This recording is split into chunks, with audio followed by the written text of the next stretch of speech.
मैं पतंजलि कृषक समृद्धि कार्यक्रम और पतंजलि ऑर्गेनिक रिसर्च इंस्टीट्यूट द्वारा जैविक और प्राकृतिक खेती के ऊपर जो हमने कार्य किए हैं, उसका एक संक्षेप में मैं आपको प्रस्तुतिकरण दूँगा।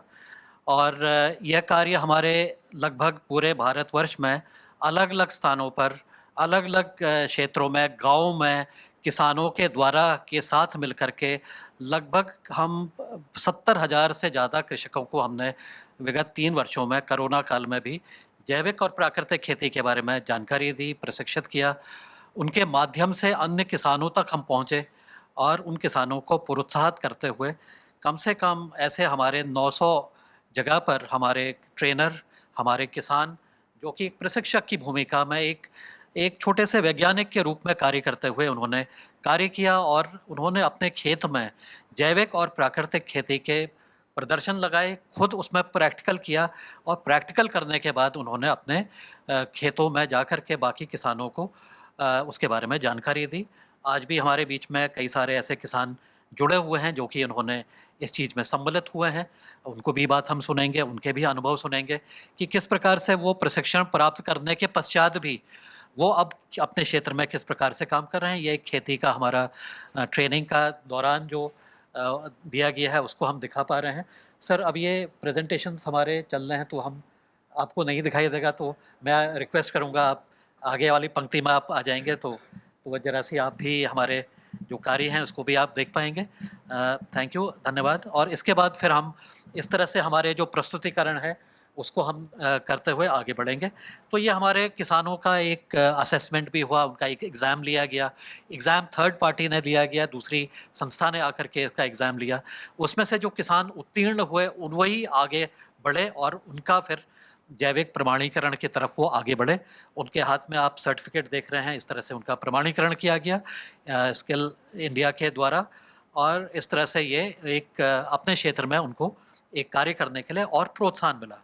इसके अलावा हमने किसानों के साथ मिलके उनके खेतों में प्रैक्टिकल कराया, उसको व्यावहारिक रूप से समझाने का प्रयास किया और ये प्रयोग किसान ने अपने खेत में ही किया। तो उसके खेत में जब उसने खुद किया तो उसके आस-पास के जो किसान थे, उन्होंने इस चीज़ को देखा और उन्होंने इसके बारे में चर्चा की कि भई ये सत्य है कि नहीं है या खाली ऐसे ही बोल रहे हैं, तो इसको व्यावहारिकता से उसको परखा गया। जब उसको परखा और किसान के लिए प्रैक्टिकल करना बहुत ज़रूरी है, तो जो भी किसानों ने इसको परखने का प्रयास किया, वो फिर आगे बढ़े और खुद उन्होंने अपने अंदर से उन्होंने स्वयं उसको लेकर के आगे बढ़ने का प्रयास किया। अब इसी तरह से जो हम हरिद्वार जनपद में एक कार्य कर रहे हैं, जिसके बारे में मुझे लगा कि हमें बताना चाहिए क्योंकि ज़्यादातर किसान हमारे हरिद्वार जनपद के हैं, तो हम एक सॉइल हेल्थ कार्ड के ऊपर काम कर रहे हैं, जिसमें से लगभग हमारे 521 गाँव के करीब 1,26,000 गाँव का हमने सर्वे अभी तक के 1,26,000 सर्वे हमने अभी तक के कर लिए हैं और इसकी प्रक्रिया में हम जो हमारे साथी हैं, जो उसमें से कई आज यहाँ पर भी आए होंगे, वो खेत से मिट्टी उठा रहे हैं, सर्वे कर रहे हैं और वो सर्वे करने के बाद उस मिट्टी को अच्छी तरह से, सही तरह से साफ-सुथरा बनाते हुए छान करके उसको हम यहाँ पर उसकी तैयारी कर रहे हैं और तैयारी करने के बाद इसको धरती का डॉक्टर किट एक हमारे द्वारा जो विकसित किया गया है, जिसका प्रदर्शन बाहर की एग्ज़िबिशन में लगाया गया है, उसके माध्यम से इसकी टेस्टिंग यहाँ पर की जा रही है और ये टेस्ट होने के बाद या किट के माध्यम से इसके जो रिज़ल्ट हैं वो किसानों तक उसके पहुँचेंगे, ऐप के माध्यम से पहुँचेंगे और साथ ही कई किसानों को अब मैसेज आने शुरू हो गए होंगे कि आपके खेत की मिट्टी उड़ गई है, आपके खेत की मिट्टी का हो गया है, परीक्षण हो गया है और इसको ये ऐप के माध्यम से आपको इसका रिज़ल्ट भी मिल जाएगा और इसके ऊपर एक नई जो चीज़ हुई है, आपने प्रदर्शनी में भी देखा है, एक बड़ी छोटी-सी मशीन जिससे कि उसकी हम जाँच अब अच्छी तरह से और बेहतर रूप से कर पा रहे हैं, उसका भी हमने यहाँ पर प्रदर्शन किया है। साथ ही इसके अलावा जो हम लैब हमारे वहाँ एक विकसित हो गई है यहीं पर निकट में ये लैब है, बड़ी सुविधाएँ सारी सुख-सुविधाओं से ये परिपूर्ण है। इस लैब के माध्यम से भी हर एक गाँव की मिट्टी के 3-4 सैंपल रैंडमली टेस्ट करके उसका भी एक तुलनात्मक अध्ययन किया जाता है। अब उसके बाद जब ये मिट्टी की हमारी जाँच हो गई तो हमने हर एक गाँव का नक्शा बना लिया है। गाँव का नक्शा प्रदर्शित ये करता है कि उस गाँव में न्यूट्रिएंट की क्या स्टेटस है। तो इस नक्शे से ये पता लग रहा है कि nitrogen, phosphorus, potassium, organic carbon और पीएच का उस गाँव में क्या स्थिति है और उसका उपयोग हम कैसे कर सकते हैं।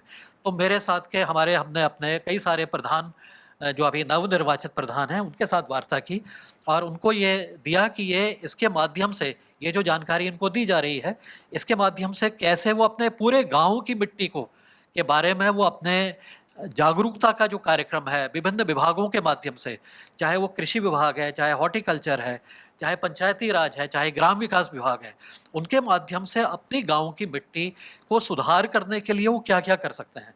उनको अपनी ग्राम स्तरीय योजना बनाने में इसको लाभ मिलेगा।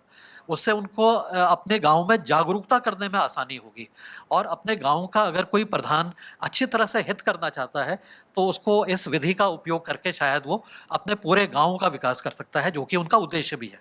तो ऐसी भी प्रक्रिया हमने चालू की है, अभी शुरुआत कर रहे हैं और इसके माध्यम से हम उनको प्रेरित कर रहे हैं कि ये जो कार्य है, ये प्रधान जी का कार्य है, ये किसी संस्था का कार्य नहीं है, ये किसी विभाग का भी कार्य नहीं है, इसको गाँव का ही कार्य है और गाँव के मुखिया होने के नाते प्रधान जी और सब ग्रामवासी साथ मिलकर के, चाहे वो वार्ड मेंबर हो, चाहे वो स्वयं सहायता समूह हो, चाहे वहाँ एफपीओ बना हो, चाहे कोई भी ग्रामीण संगठन है, वो इस कार्य को बेहतर रूप से अपने गाँव को आदर्श ग्राम बना सकता है, अगर करना चाहें। जो भी करना चाहे, उससे हम आह्वान करते हैं कि इस विधि का उपयोग करेंगे, तो आप अपने गाँव को आदर्श ग्राम बनाएँ, मॉडल ग्राम बनाएँ, स्वच्छ गाँव बनाएँ, उसके अलावा जैविक ग्राम बनाएँ और मिट्टी की जो आपकी स्थिति है, उसकी जो ऑर्गेनिक कार्बन कम होते जा रहा है, उसको आप उस दूरी को कम करें। गाँव स्तर पर, व्यक्तिगत स्तर तो करें ही, लेकिन गाँव स्तर पर भी आप सोचें कि हमें अपने गाँव का भी विकास करना है।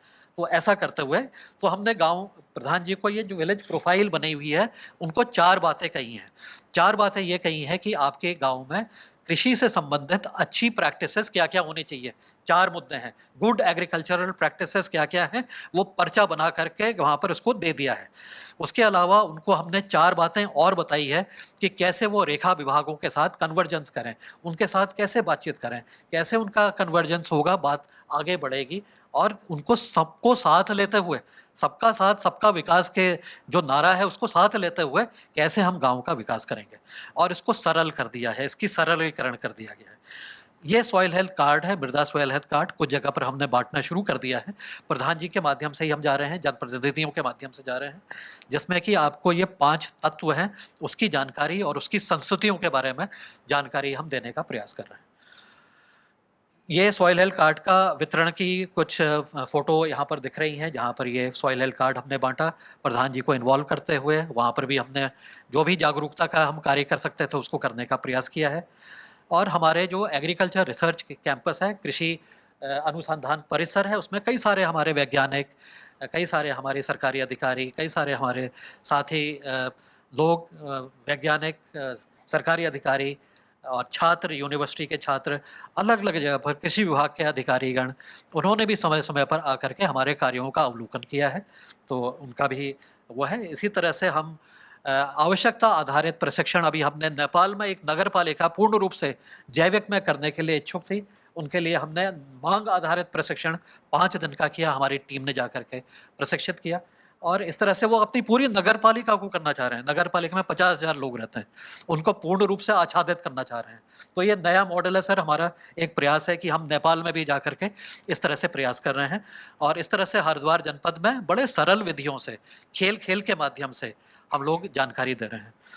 इसी तरह से हमारे जो किसान हैं, प्रतिदिन रोज़ सवेरे 5:30 बजे से लेके 8:30 बजे तक 647 दिन आज पूर्ण हो गए हैं, जिसमें वो सवेरे 5:30 बजे से 7 बजे तक योग करते हैं। 5:30 साढ़े 7 बजे से लेके 8:30 बजे तक प्रतिदिन जैविक खेती, प्राकृतिक खेती, अन्य विषयों पर बातचीत करते हैं, अपनी बात बताते हैं, अपने अनुभव बताते हैं और ज़्यादातर इसमें हमारे मुख्य अतिथि किसान ही रहते हैं।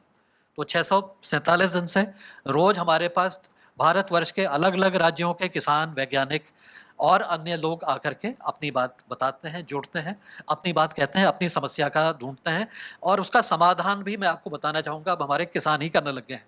किसी भी खेती का संबंधित कोई भी प्रश्न अगर हो, तो मेरे वैज्ञानिकों को मुझे बोलने की आवश्यकता नहीं है, हमारे किसान ही उसको आकर के उसमें सम्मिलित होकर के अपनी बात कह लेते हैं।